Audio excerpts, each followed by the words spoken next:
Hello guys, welcome to back our YouTube channel Vik education hub. दोस्तों, अगर आप इस चैनल पे नए हो तो चैनल को सब्सक्राइब कीजिए और बेल आइकन के बटन को प्रेस कर दीजिएगा ताकि हम जो नए वीडियो डालें उनकी नोटिफिकेशन आपको सबसे पहले और निःशुल्क प्राप्त हो। तो दोस्तों, हमारी सारणी का जो टॉपिक चल रहा था, इससे पहले हमने फंक्शन और मैट्रिक्स के टॉपिक पढ़ लिए थे। सारणी की आज हमारी लास्ट क्लास है क्योंकि कुछ क्वेश्चन सोल्व करेंगे, उसके बाद में सारणी का जो टॉपिक है हमारा कंप्लीट हो जाएगा। तो इसके बाद में हम जो मेजर पॉइंट है, कुछ कमेंट मेरे पास आ रहे थे कि सर अवकलन पढ़ाओ, समाकलन पढ़ाओ, तो वो भी हम पढ़ाएंगे। क्रेमर भी आपको पढ़ाया जाएगा, पूरा मतलब कोर्स आपको यहाँ पर करवाया जाएगा, बिल्कुल फ्री। करना कुछ नहीं है आपको, बस चैनल को सब्सक्राइब करके रखिए और बेल आइकन के बटन को प्रेस करके रखिए ताकि हम जो वीडियो डालें उनकी नोटिफिकेशन आपको सबसे पहले और निःशुल्क प्राप्त हो जाए। तो दोस्तों, अब हम पढ़ेंगे सारणिक। सारणिक में कुछ क्वेश्चन सोल्व करेंगे। पहले भी कुछ क्वेश्चन सोल्व कर लिया था सारणिक में, जैसे हमने पढ़ लिया था पहले सारणिक का उपखंड कैसे ज्ञात करते हैं, दूसरा उपसारणी कैसे ज्ञात की जाती है, सारणी का विस्तार कैसे किया जाता है, सारणी का विस्तार कैसे किया जाता है, ये सब चीजें हमने पहले पढ़ ली है पिछले वीडियो में। अगर आपने वे जो वीडियो नहीं देखी है, अगर आपने वे वीडियो नहीं देखी है पहले वाली, तो आप ऐसा करिए, मैं उनकी लिंक डिस्क्रिप्शन में डाल देता हूं, वहां पर जाकर आप उन वीडियो को देख सकते हैं। हाँ, और अगर आप ये जो सारणी का टॉपिक अपना कंप्लीट हो जाएगा, उसके बाद में हम फलन, मैट्रिक्स और सारणिक तीनों टॉपिक के प्रैक्टिस क्वेश्चन आपको अवेलेबल करवाएंगे। वो भी मैं वीडियो की जो डिस्क्रिप्शन में लिंक डाल दूंगा उनकी पीडीएफ की, वहां से आप डाउनलोड करके प्रैक्टिस क्वेश्चन को सॉल्व कर सकते हैं। उनको सॉल्व करेंगे आप, तो अगर कोई क्वेश्चन में आपको प्रॉब्लम आती है तो आप मुझे संपर्क कीजिए।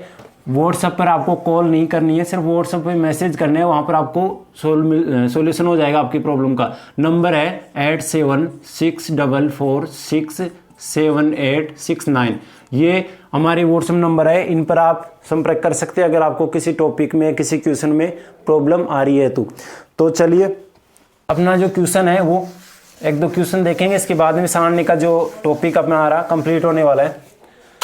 तो ये जो क्वेश्चन है, इसमें मैंने कहा था, आपको सिखाया था कि सारणी का सीधा मान कैसे ज्ञात किया जाता है। जब सारणी का सीधा मान ज्ञात करते हैं तो क्या करते हैं, सबसे पहले पंक्तियों को सेम लाने की कोशिश करते हैं। दो स्तंभ या पंक्तियों को घटा के जोड़ के क्या करेंगे, सेम लाने की कोशिश करते हैं।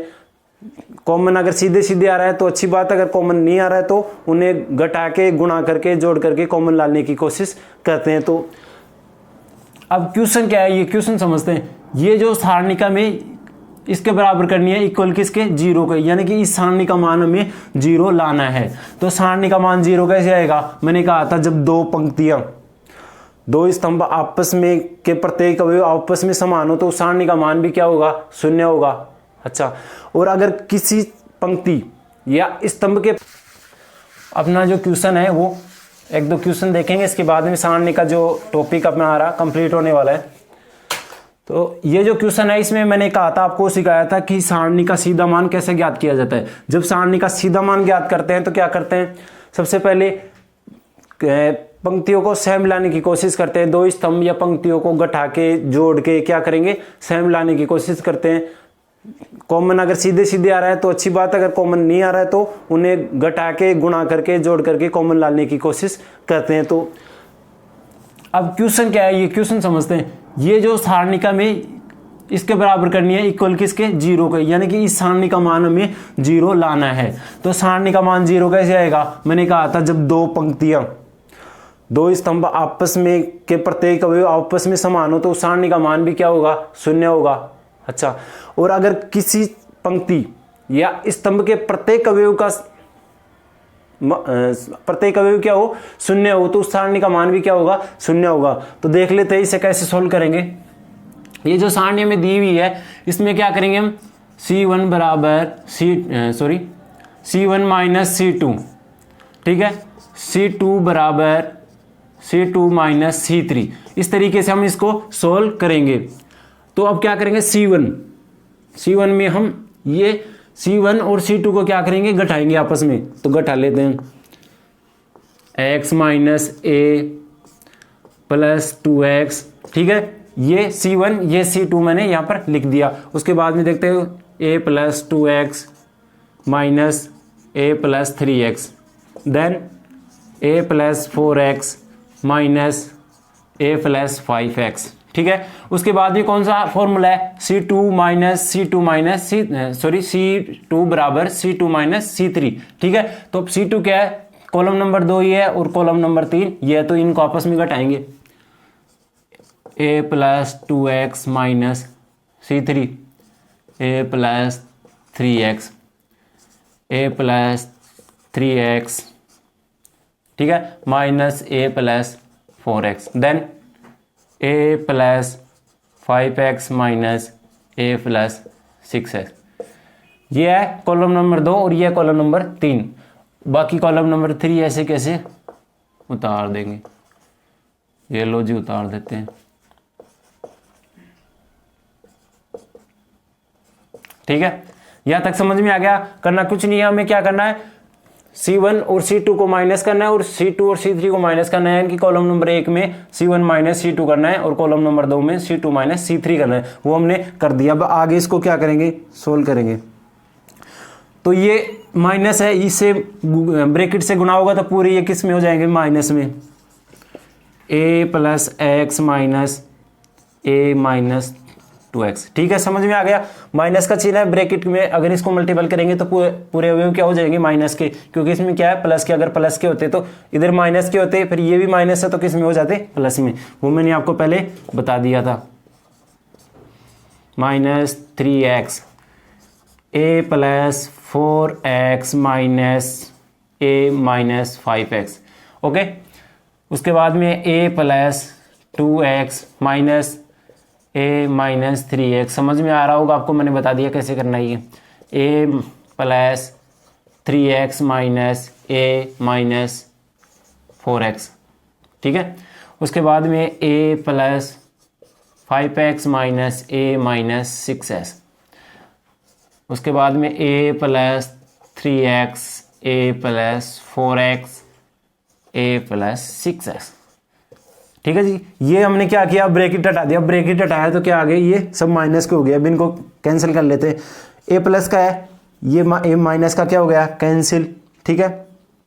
एक x से एक x, यहाँ पर एक x बच गया, a से a कैंसिल, 2 से 2x कैंसिल, यहाँ पर एक x बचा है, यहाँ पर एक x, वो भी माइनस का, यहाँ पर भी माइनस का, a से a कैंसिल, 4x से 4x कैंसिल, एक x बच गया, ठीक है।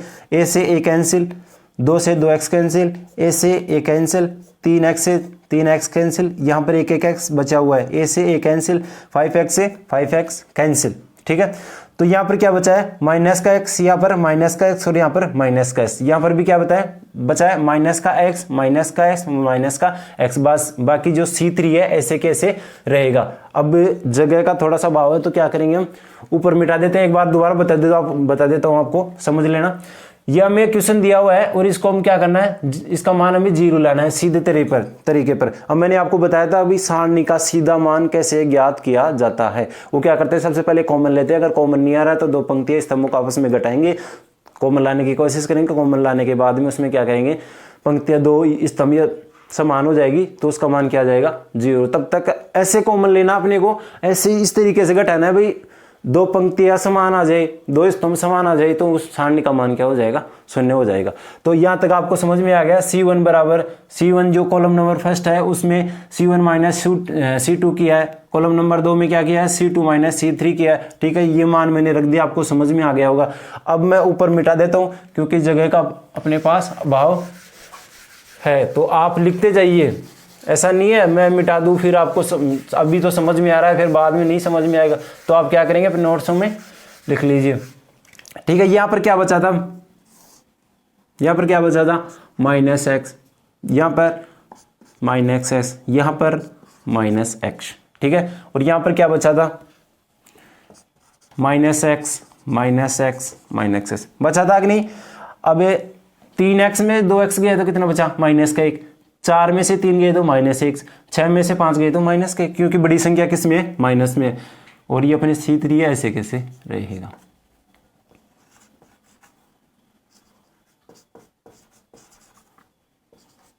ठीक है, अभी ये हो गया 0, इस सारणी का मान 0 का आ गया। अब बताओ मुझे कैसे आ गया, बताइए आप, बताओ कैसे आ गया, कमेंट करके बताओ। मैंने आपको जब पढ़ाया था सारणी की विशेषताएं, ठीक है, जब मैंने आपको सारणी की विशेषताएं पढ़ाई थी तब बताया था आपको कि जब दो पंक्ति या स्तंभों के प्रत्येक अवयव समान हो तो उस सारणी का मान भी क्या होगा, शून्य होगा। ठीक है, अब कैसे होगा देखिए, 0 हो गया, अतः आपको लिखना है अतः C1 तथा C2 कॉलम नंबर 1 तथा कॉलम नंबर 2 के प्रत्येक अवयव समान है। क्या है, समान है, समान है, इसलिए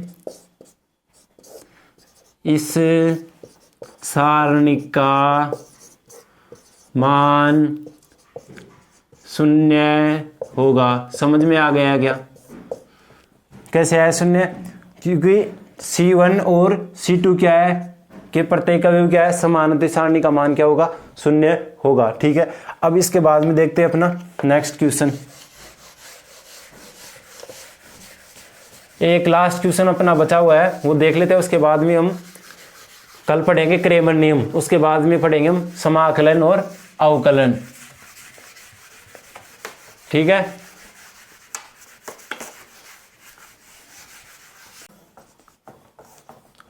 x Y Z minus X Y Z minus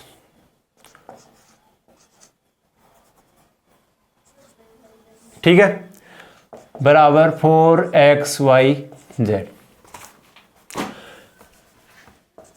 अभी ये सेकंड क्वेश्चन अपना, ये क्वेश्चन हमें दिया हुआ है। अब करना क्या है, इस सारणी को इसके समान करना है, ये मान लेके आना है इस सारणी को में हल करके। अब कुछ भी करे, चाहे कॉमन लो, घटाओ, सारणी का विस्तार करो, लेकिन हमारे को क्या करना है, ये वाला मान लेके आना है इस सारणी को हल करके। अब तो कैसे करेंगे, तो सबसे पहले क्या करेंगे, आपको दिख रहा है कि इनमें कि पंक्तियों स्तंभों में समान अवयव दिख रहे हैं क्या आपको, पंक्तियों या स्तंभों में समान अवयव दिख रहे हैं क्या आपको।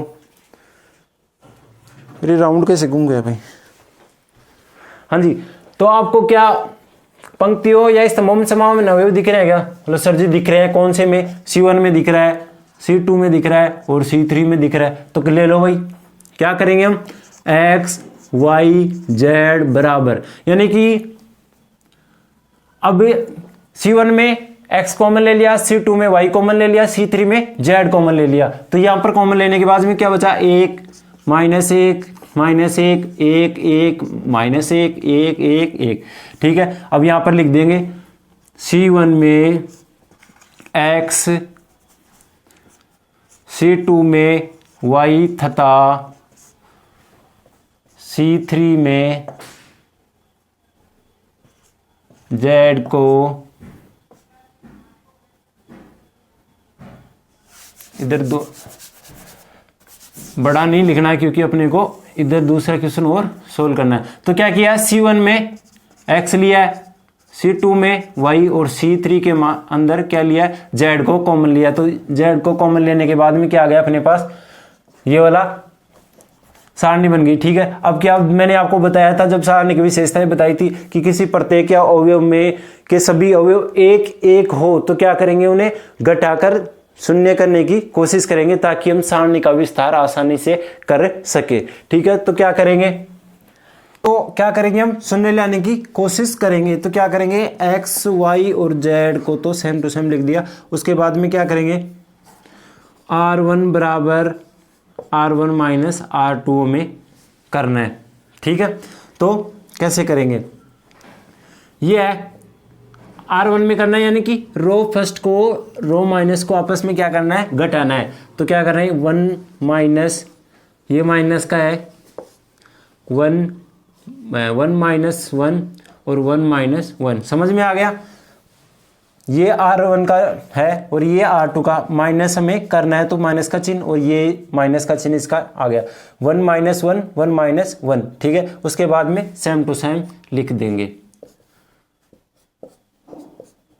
ये हमने इसको सेम टू सेम लिख दिया। अब उसके बाद में क्या करेंगे, सोल्व करते हैं। तो क्या आ जाएगा, x y और z, माइनस माइनस क्या हो जाएंगे, प्लस, तो प्लस के 2, एक में से एक गया तो 0 और एक में से एक गया तो 0, -1 1 1 -1 1 1। ठीक है, अब क्या करेंगे, सारणी का विस्तार करेंगे। अब आप बताओ सारणी का विस्तार कौन सी पंक्ति या स्तंभ के सापेक्ष करेंगे। मैंने आपको कहा था उसी ही पंक्ति या स्तंभ के सापेक्ष सारणी का विस्तार करना है जिसमें क्या हो, शून्य अधिक हो या फिर संख्याएं समान हो। तो हमें क्या है, शून्य 2 मिल रहे हैं किसमें, R1 में, तो R1 के सापेक्ष हम सारणी का विस्तार करेंगे क्योंकि सारणी का विस्तार करने में हमें आसानी होगी।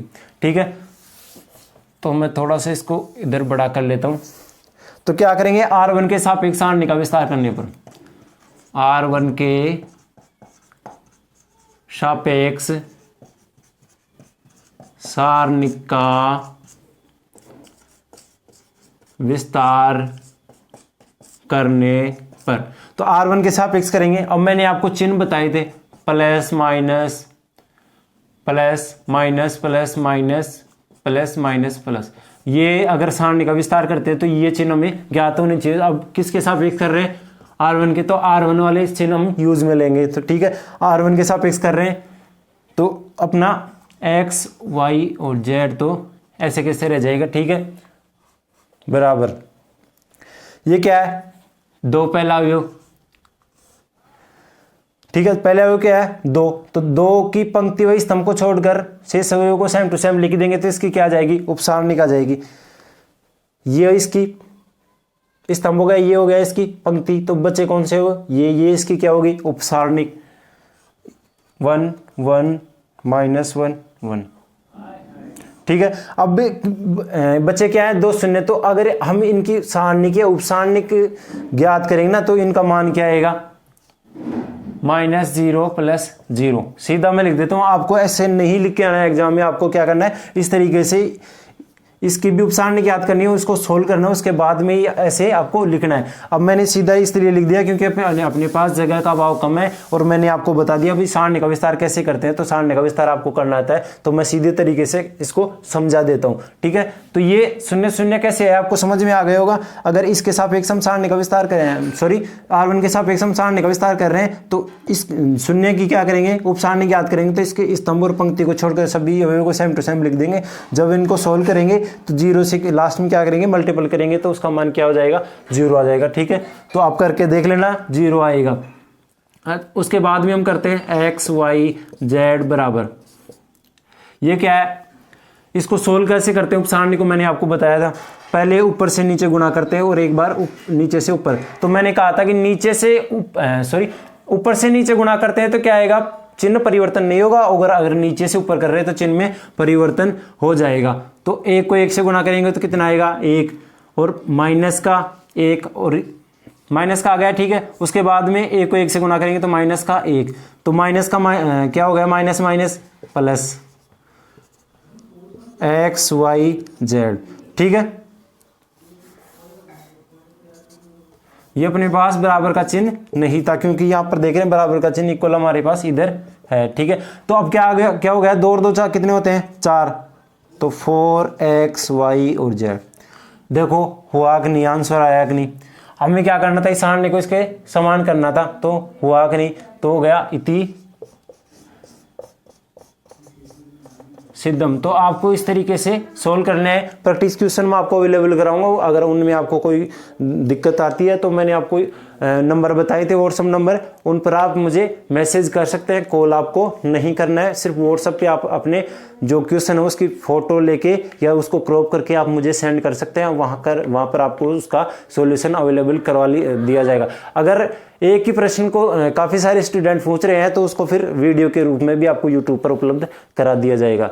तो ये हमारी जो सारणिक थी वो गई कंप्लीट। कल हम पढ़ेंगे क्रेमर जो नियम है, जो हमारे क्या है 15 नंबर में आता है, सरल सा टॉपिक है, सारणिक से रिलेटिव ही है, 15 नंबर में आता है। अगर आपको क्रेमर आ जाता तो आपके 15 नंबर फ्री के आपको मिलेंगे और आप अच्छे अंकों से मैथ में क्लियर होंगे।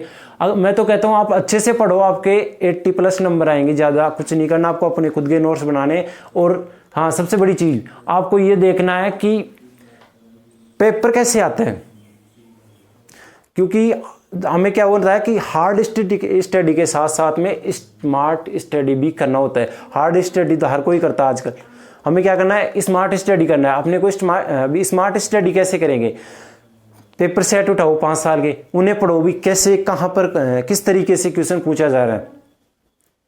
उसके बाद में आप फिर पढ़ो तो आपको समझ में आ जाएगा भी इस टॉपिक से यहाँ पर इस तरीके से प्रश्न पूछा जाता है। तो स्मार्ट स्टडी जरूरी है, ठीक है। तो कलम पढ़ेंगे, ग्रामर, उसके बाद में अवकलन पढ़ेंगे, फिर समाकलन पढ़ेंगे, लिमिट्स पढ़ेंगे, मिनिमम मैक्सिमम पढ़ेंगे, जितने भी टॉपिक बचे हुए वो सारे हम पढ़ेंगे। धन्यवाद, जय हिंद।